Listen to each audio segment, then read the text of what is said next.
Hey folks, and welcome to our next Q&A with Transfiguring Adoption, one of the 3 Harry Potter themed nonprofits joining us as part of our Slug Club for the Slug Club Armchair to 5K. And so I'm pleased to welcome Margie and Darren Fink.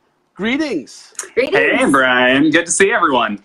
Good to see you as well. How were things down in Florida? It's actually chilly today. It's kind of strange. Oh my goodness. And people give us, okay, let me tell you what, when you move to Florida, people give you a rough time when it gets chilly here because everyone up north is like, you guys are all freezing.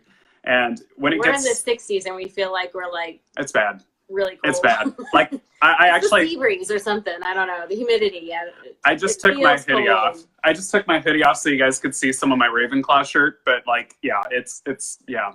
I probably could do with my hoodie back on. Well, weather wimps all aside, we're thrilled to have you guys as part of, as one of our 3 charity partners, part of the Slug Club Armchair to 5K. I have personally wanted Transfiguring Adoption to be a charity partner for quite a long time, as we have been friends. Right. We've hung out at conventions for many years, and usually side by side. 2 tables, trying to tell the world about geeky philanthropy. But let's get that. How did Transfiguring Adoption get started? Do you want to take that one? Sure. So we actually have 4 kids adopted out of foster care ourselves. And we've kind of been doing work with supporting foster and adoptive families for about a decade. But this project actually kind of started because we were introducing our kids to the Harry Potter series because we were going to go to celebrate at Wizarding World and Universal and the beach and all that good stuff to celebrate their adoptions. And one of our kids who really just is kind of disconnected, didn't talk about his trauma very much, didn't really understand when he was happy, tired, angry, sad, like anything, just very dissociated because of everything he'd been through. We were reading the first chapter of Sorcerer's Stone, and he starts tearing up at the table. And this is a preteen boy. They just don't just do that. Yeah, not usually, no. No, too much. Yeah, and he started tearing up, and we're like, hey, man, what's going on? And he said, I can really relate to Harry Potter. And so we said, okay, cool, tell us about that. And he just kind of just, bleh, all of this trauma and stuff we never talked about. And we really started connecting as a family and bonding and also processing just through so much of what the kids had been through. And they really came to us and said, hey, we want to start a blog or something and start talking to others about what you can get from Harry Potter. So we would go through chapter by chapter and just kind of go, so, hey, kids, what can a foster or adoptive family get out of this chapter? What are some good questions that the caregivers could ask to kind of start healthy conversations? And from there, it kind of started as that. And we would do the same thing for the parents. What can a caregiver learn from this chapter? But then even move beyond that into other media and other books. And, there are lots of great books on the library and Barnes & Noble shelves, like, Mommy had you in her tummy and we love you forever. We brought you home from the hospital. And that's not our kids' stories. And there are books out there that they can relate to. And we found there's just so much media, power in the media to connect and also to process some of the things that happen, bad things, scary things, without you don't even have to say like, hey, that happened to me. You can just talk about a character and like, how might that character feel? And so it just kind of developed into this huge project that then became its own nonprofit. It's been quite a ride for the last 3 years. So yeah. And that is amazing. And for those that are not aware, and we've talked about it before, what percentage of foster children have some level of trauma? 100%. 100%. Absolutely. 100%. Yeah, 100%. There's folks, there is zero chance that there is a child in foster care that does not have some level of significant trauma. Yeah. By the very nature of why they're there. Yeah. To think of as an adult, what would you do if someone just came to your door tonight and put you in a police car or some other social worker's car and said, hey, these people aren't your family anymore. You're going here. And this is your new wife, your new kids, your new whatever, this is your new job. Everything and everyone that is gone in an instant. you know. And this even goes down to like a lot of people I know ask us like about infants. Well, you know, the child was taken from the hospital, like didn't even know mom. There are chemicals in the body and different chemistry things that go on. Even that infant is going to suffer loss and have trauma because they were separated from their parents. Like we're just not. It's chemically we're just not made up to be separated from our birth parents. And so there is an absolute need to assist foster parents in helping them to cope and help their foster kids deal with that trauma. Yeah, absolutely. And the statistic we actually usually quote on is 50% of foster parents in the U.S. are going to quit in the first year after they've been licensed because they just don't feel like they're equipped to deal with some of the traumatic behaviors that kids are going to have because of that trauma of being in foster care, or even like adoptive kids will have some of these too. So parents just aren't equipped or trained to deal with this. And some of that's because it's kind of like when you have your own biological child, you can read all the books in the world about it, but until you have your child, you don't know what you don't know or what you're up against. And it's the same things with parenting. So unless they can get support, they're going to move that child on. They're going to quit and move a child on to a new home. And that child might have no clue why they're in foster care or being adopted in the first place because everything just happens so fast. They're going to move to a new home out of the foster home. And they might not know exactly why they're moving out of the foster home, but they start to put together that I'm the common factor in it all. Yeah. And they start to think maybe I'm the problem, which totally isn't true. Absolutely not. Now, there's a lot we could talk about, and it would make for a very, very long video. Absolutely. We could do something. Two quick things I want to touch on real quick. Tell me about the check-in. So every Monday night at 8 p.m. Eastern Time, we get online on Facebook and we do a live caregiver check-in. And it's just a time where caregivers come together along with different professionals will pop on with us. We have volunteers who are just interested in helping, who pop on. And it's just a great time to connect and kind of say, hey, what are you struggling with? People share advice, give tips, have just a common place to join other people on the journey who are kind of going through the same things and ask questions. And it's really making a difference. Like I know people think like in our world, like maybe like the face-to-face is needed. But even with doing something digital like this, where everyone we're not meeting face-to-face per se, but we've had people message us privately afterwards saying, hey, I was going to move my child onto a new home, but because the group cared for me and just so I know I'm not in this alone, I'm going to keep going. And we've had some good success stories of people just hanging in there and being encouraged and finding hope.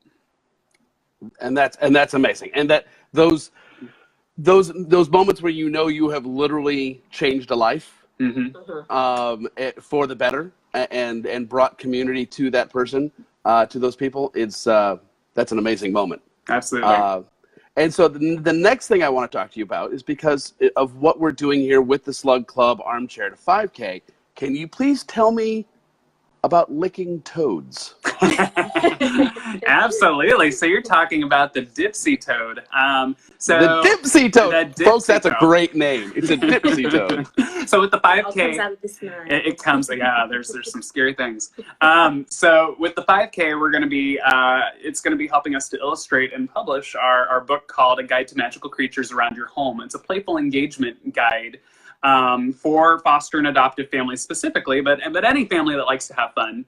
It's going to give them some pretend stories to read and bond with their kids, and also some activities. So, for example, the Dipsy Toad is going to help kids with certain fears or certain things that they're apprehensive about, like the dark. For a lot of our kids in foster care, a lot of kids have been sexually abused that are in the foster care system. So the dark and nighttime is scary. And this creature helps you to have good dreams. And there's some activities that go along with it where the parents are going to be using certain massage techniques and different things like that to help the child go to sleep easier, ease them into sleep, and maybe make the room not so scary for them. So now, all of this started out of the warped and twisted space that sits above Darren's shoulders. Mm-hmm. It did. So these are creatures that at least the initial ones are ones that you created to help your own adopted children. Yeah. So these are all creatures. I mean, this has been a decade in the making, and actually we had therapists tell him, 8-9 years ago, you need to illustrate these creatures and make them into a book, because the kids would go to their therapist and say, oh yeah, the dickle buttons and the snickle fritzes, blah blah blah, in the walls, and the therapist at first are like, what are these kids talking about? And they call us into the office and like, what's going on? We need to speak privately. We need to talk. I've had some interesting conversations with therapists. And then we'd tell them about the creatures and kind of what we were using them for and kind of how they developed and everything. They're like, this is really great. You need to illustrate it. You need to write a book. And it just hasn't happened. And now it's happening thanks to a large part to Powderhead Running Club. Yeah, absolutely. And folks, so that's one of the big things what your registration for the Slug Club Armchair to 5K is going to help do. It's going to help get this initial book over the finish line, because we've got the you got the illustrations done. The illustrators lined up. In the works. Yeah, it's in the works. So the illustrators lined up. We're actually we actually have a former foster youth who's an adult now, obviously. Who's a foster parent now. She's helping us with the editing and going through and making sure that all our P's and Q's are okay. So this is going to be you guys, I can't even tell you how amazing an opportunity this is going to be, because it's going to help just the way a lot of the Potter fandom and a lot of people, I'm sure, in the Potterhead running community have been able to deal with situations because of the series that we love, the book series we love. This is going to help kids face fears and deal with past trauma and talk about it with their caregivers, but they're going to be playing.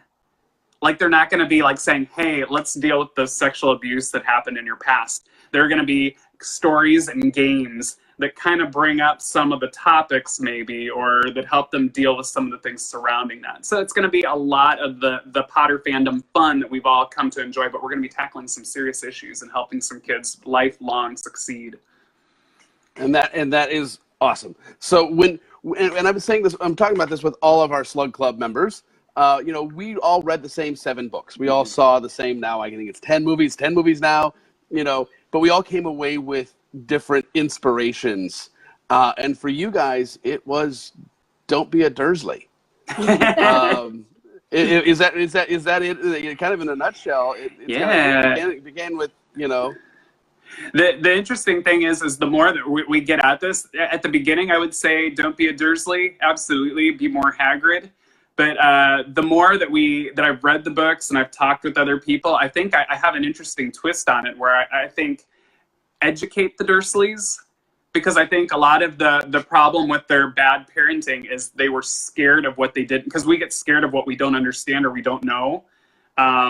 Fear is the driver in so much negative behavior for any person in any population.